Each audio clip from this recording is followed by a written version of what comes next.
Rejection fucking sucks. I'm not going to lie. We've all felt it. And especially in interpersonal relationships, it can hit really, really hard, especially if you have been rejected in a very deep, traumatic way. So, in this video, I want to talk about what it means when people like reject us and how it's actually a reflection of them and that they're actually rejecting themselves. They're not rejecting you, they're rejecting themselves first. So let's rewind to 25 plus years ago when I was in my child memory, I was abandoned by my biological father. And this created crazy abandonment issues in me that I lived with for a long time. And that's why this rejection is so deep for so many of us, because it not only shapes who we become, but it shapes how we express ourselves and how we show up in the world. So, I felt really deeply abandoned by my father. He left our lives and I was estranged for 25 plus years. And what this did for me was it made me just hate him. I had so much anger towards, what it meant to be like loved, but then lost and rejected, and then the like loved, but then not loved. And like, what does that mean? And also, like, is that a reflection on me as a child?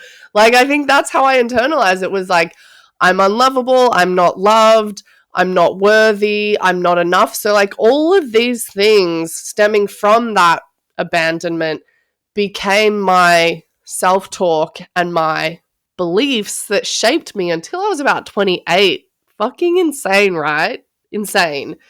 So this idea that people don't reject you, they reject themselves, is something that I'm currently just like processing. And I have since forgiven my father and like definitely gone through a roller coaster of all of those emotions. I have other videos that talk about that in on my YouTube and on my podcast.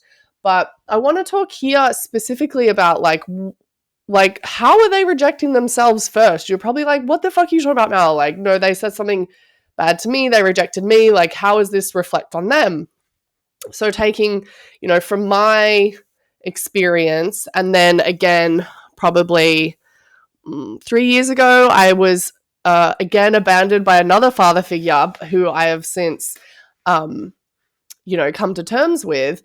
Like, I've started to see it as, people are rejecting aspects of themselves. So, maybe my father, like, never wanted to reach back out to us because, like, he felt guilt. He felt shame. He didn't have the ability within himself to express, or apologize or have sorrow. Maybe he was just going through some fucking shit that was really triggering, and the fact that we were no longer in his life, was something that was deeply, deeply shameful for him. So I think, for starters, it represents something in that person that they are repressing themselves. So, I was like, oh, I don't feel loved, but then maybe he was just acting out in a way that, reflected his not worthiness from being a child. I don't know what it was because I never had the chance to ask him about these things. The other reason, that they are rejecting themselves, how that's a mirror, is like they might be triggered by you. So let's like bring this back to a universal example. Maybe at school you wore all the cool color clothing, or like, your vocabulary was a little different, or you liked different music from all the cool kids or something, and you got made fun of. Like, who hasn't been in that situation? So in this situation, I think the easiest thing is like they feel triggered by you, like your ability to express, your ability to be yourself, or maybe more authentic than they feel that they can be.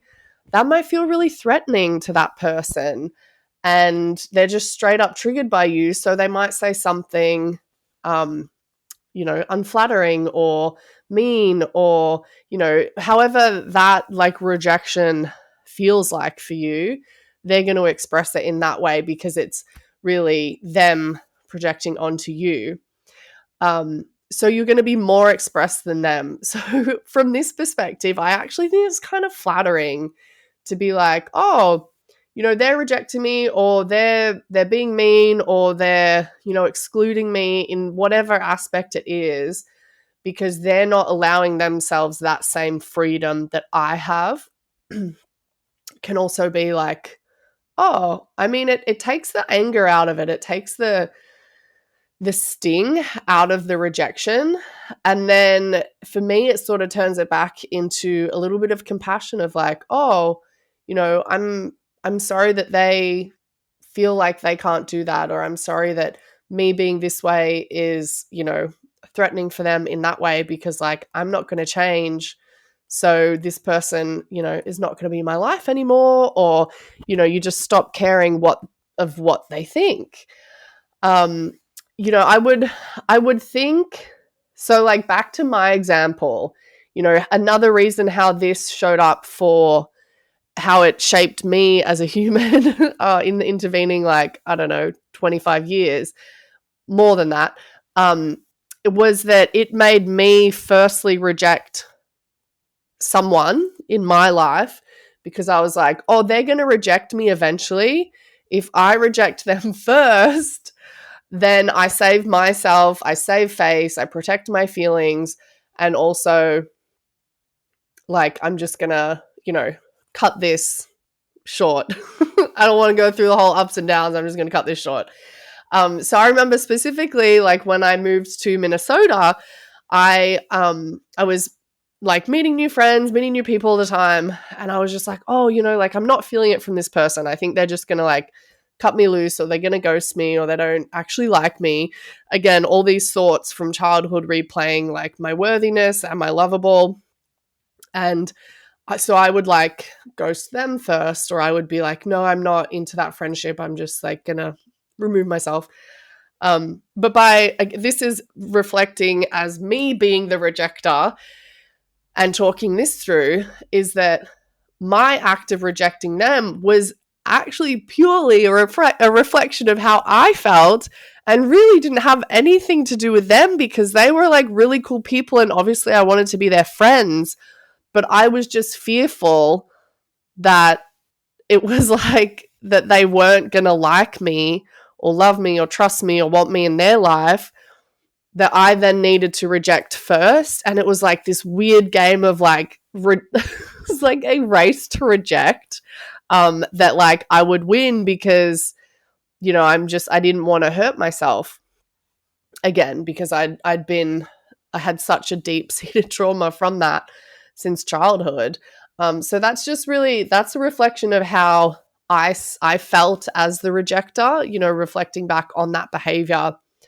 But this idea that people, they don't reject you, they reject themselves, for me reframes it again from like feeling hurt, feeling bad, feeling upset, and like really taking that on, and then having that become part of you.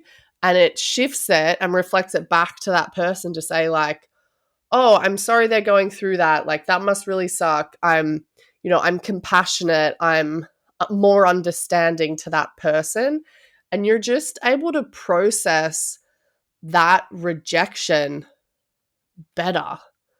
Like, for me, I've completely, well, maybe never completely, but like I've been able to work through that with my biological father, because I'm like, you know what?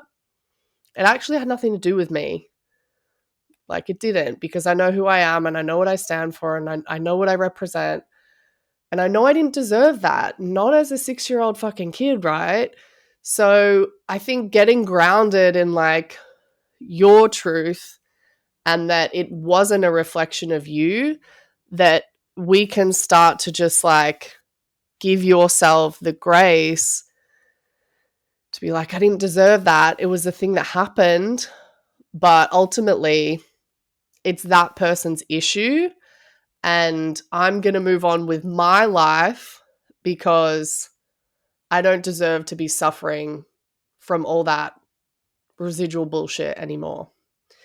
and neither do you. So it wasn't that you were rejected. It was that they're just going through some fucking shit in their head, in their soul, in their external reality that they don't understand, that they're still processing, and maybe they will never process it. And that's, again, not your problem. It's never been your problem, but we can move past that fact that it was never about you.